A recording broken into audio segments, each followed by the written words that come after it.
All right, guys, welcome to the Friday night edit. Tonight I'm going to show you how I took some of these sort of basic studio shots, right? There's nothing extra about them. How do we maybe add some little lighting effects like this in post-editing? There's one. Here's another one, sort of the window blind kind of effect, kind of subtle. And then stick around, I'll show you how to do sort of this motion blur effect. All right, so got this shoot with Tessa. We'll get into the edit here in a minute. This was the lighting, couple rim lights here, and I don't know if you can see it, but over here you can see the 42-inch softbox, 42 or 43, peeking in over there. Three lights set up, really nice shots, right? Just the light hitting the hair on both sides. We've got light hitting the body on this side, really nice. And then I went a little extra, and I put up, I was like, gray, just a gray backdrop. Let's put in a hand painted canvas backdrop, right? It's this sort of teal green color back here to go with the wardrobe, right, that she's got. And then she brought the wardrobe, the top and the bottom, but all these accessories you see, the bracelets, the necklace, this thing around her waist, that's me. I come with the extra, right? So I delivered these photos to her, and I think they're fire, right? I think they're nice. Like, you see this light hitting the back of the hair, subtle light hitting the body right there. You're not going to get that from Joe Schmo down the street, right? This is a 3-light setup, right? Anyway, I deliver these photos to her. I think they're fire. You got this little edge light coming here. Okay, so she looks like she's armless here, but besides that, I think they're fire. I give them to her, and she says, "Hey," she says, "is that all of them?" I was like, "Yeah, it's all of them." "Oh, okay." I was like, "What? What's going on?" "Well, I just thought there would be more." I was like, "What do you mean more?" I was like, "These are like the ones that you picked." She's like, "Yeah, I just thought there would be like we talked about." "What do you mean with like what we talked about? I don't remember talking about anything. Like, this is it, man."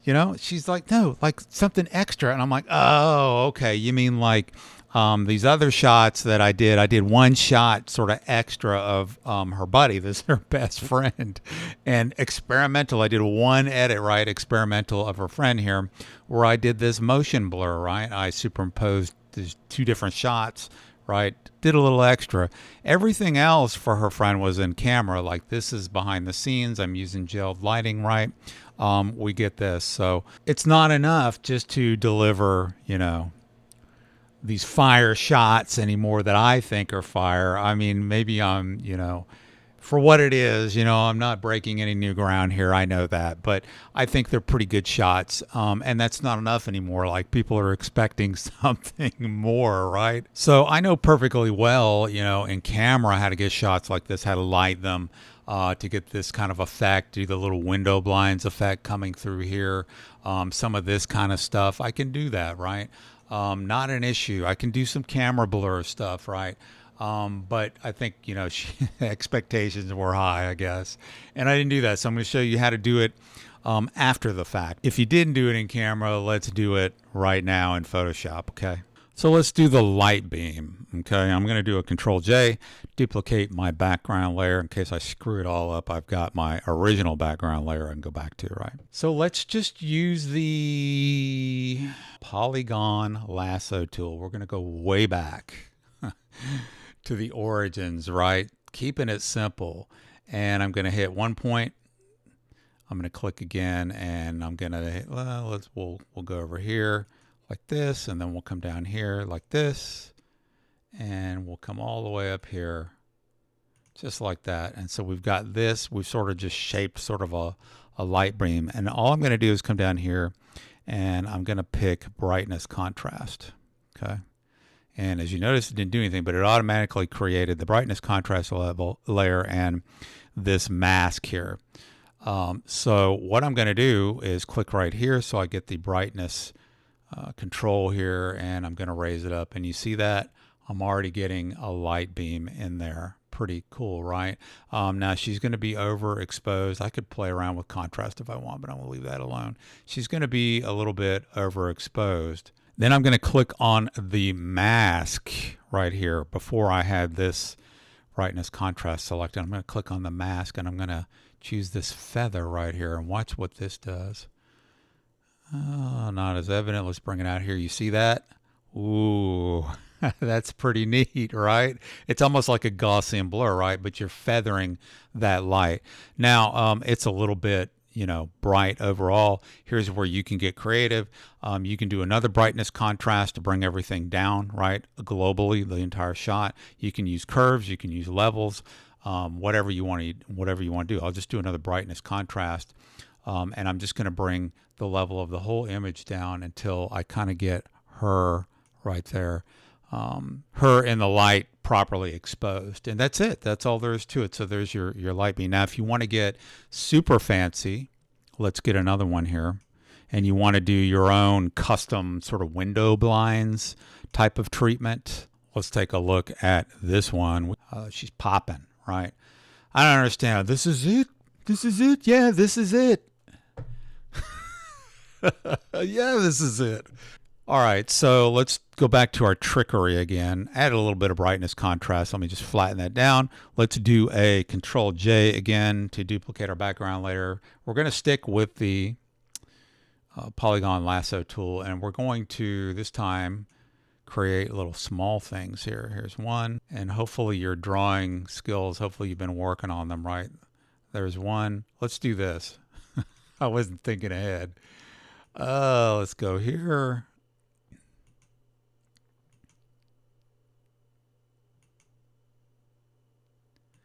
There's one. We'll hold down Shift. Here's another one. Very important to hold down Shift so that you... All right, so I created 4 of those things, right? Same thing. I'm going to come down here. I'm going to do brightness contrast. And you're only limited by your creativity and your ability to draw with the polygon lasso tool and any other tools that you want to sort of make selections with, right? So we've done that. You can see it created the mask over there. I'm going to click on the little half sun there, and that's going to bring up my properties. I'll bring my brightness up, and look at that. Boom.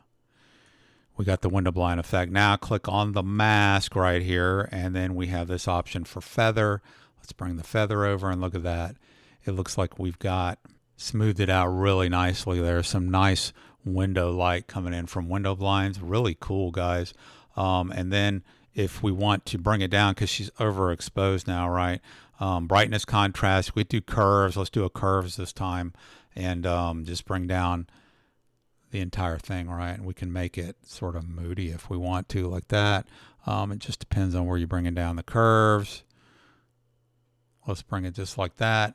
Just do it to taste however you want, but that's pretty good right there. We can do another brightness contrast if we want to, bring the level of the whole thing down if we want, and we've got like a really sort of moody shot now, right? And we still have the rim light over here and right here where it's touching that hip right there, which you don't get from Joe Schmo down the street, right? All right, so let's do the motion blur. This is a little more, the difficulty level is a little bit higher. You can follow along though. Let's do Control J, duplicate the background layer, right? And we're going to go to the rectangular marquee tool, right? This one at the top left. And make sure you're on this new layer. Very important, okay? And we're just going to do a kind of a skinny little rectangle here with this, okay? And then we're going to hit Control T. That's an edit transform, right, from the menu. And we're going to right click on this skinny rectangle, and we're going to choose distort, and then we're going to take this handle right here in the middle. We're going to grab it, and we're going to move all this stuff like this. Isn't that wild? All right, and then we're going to hit enter, and we've got that committed, right? I'm going to hit Control 0 to recenter the canvas. So kind of cool, right? I'm going to come down here, still on this second layer here, and I'm going to click on the mask tool. We're going to create a mask right there, right? And then on the mask, I'm going to create a little gradient. So I'll use my gradient tool. That's this one over here. And I'm just going to drag this kind of this way, and that's going to kind of make a little gradient out of it, right? Isn't that cool? Okay. So we got that done, right? So that's pretty good the way it is. And then if we want to, I mean, we can lower the opacity if it's too much, right? It's up to you. Or, the other thing we could do is Let's do a filter, blur, Gaussian blur, right? And we can blur it a little bit if we wanted to, right? So this is to taste whatever you think looks good. This is the creative part of it, right? So I'm not going to blur it too much. Maybe just a little bit, right? We get a little bit of a Gaussian blur there, right? And then maybe we want to make them kind of look like particles or something. Let's do a layer, new layer. And we'll call this, I didn't call the other layer anything. We'll call this noise. And we'll make it an overlay type of layer, and we'll fill it with neutral color. We'll hit OK, and we're going to say let's convert it to a smart object. That means it's going to allow us to modify the parameters that I set here later. Okay, so I'm going to add noise to it, and by converting it to a smart object, when I come in here and I do filter noise, add noise, it's going to allow me to come later and modify this noise value. If I didn't convert it to a smart object, I'd set the noise here and it'd be done. I couldn't change it later. Okay. So I've done this before. So that's kind of a cool little layer right there. You can adjust the amount to taste if you want to, make it more noisy or less noisy, you can. So there's less noisy. There's more noisy. Let's try Gaussian. You can try Gaussian. Is it Gaussian or Gaussian? I don't know. That looks cool too, so we can hit OK, and that looks good. So it does create a mask right here for me, and she's kind of got the noise too. So I'm going to click on the white mask, and I'm going to come over here to my brush, make sure that I have black selected over here. See, white or black. I can click on the little arrow, the dual arrow, and I'm painting black. White means show everything of this effect. If I paint black on the white, make sure the white is selected, that's going to not show everything, and that's going to mask whatever this effect is. So that kind of brings her back, right? It's up to you. Maybe you like her, noisy looking. I don't know. So there you go. Now, I mean, you can get as creative as you want. Maybe I want to do another layer and I want to make it a solid color. And maybe I want to add some pink in here somewhere. And you're like, oh, great, Greg, that's good move there. But we come in here and we can play around with the blend mode on these. That's kind of cool, right? Soft light, but play around with the blend mode on the layer and see if there's anything in here that you fancy, right? Any of these effects, okay? That's kind of cool. This is the creative part. There's no, right or wrong. Right now it looks wrong.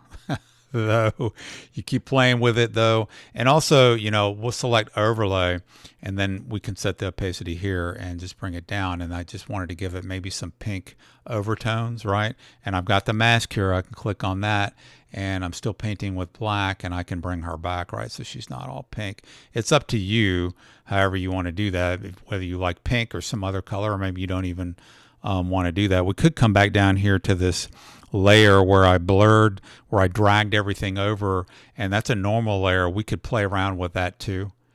And this is where you can really change the whole look of it. And there's something that's really cool right there. I changed it to hard light. This is a layer down here that I originally blurred it. So there you go. I mean, we got this really cool sort of motion blur effect. If your client is like, that's it? That's all you got for me? Okay, well, here's some freaking motion blur, okay? Let me know what you guys thought of this edit. Give it a like, give it a subscribe. If you want to see more edits, I'm going to try and do these every Friday night. Thanks for watching. Have a good one.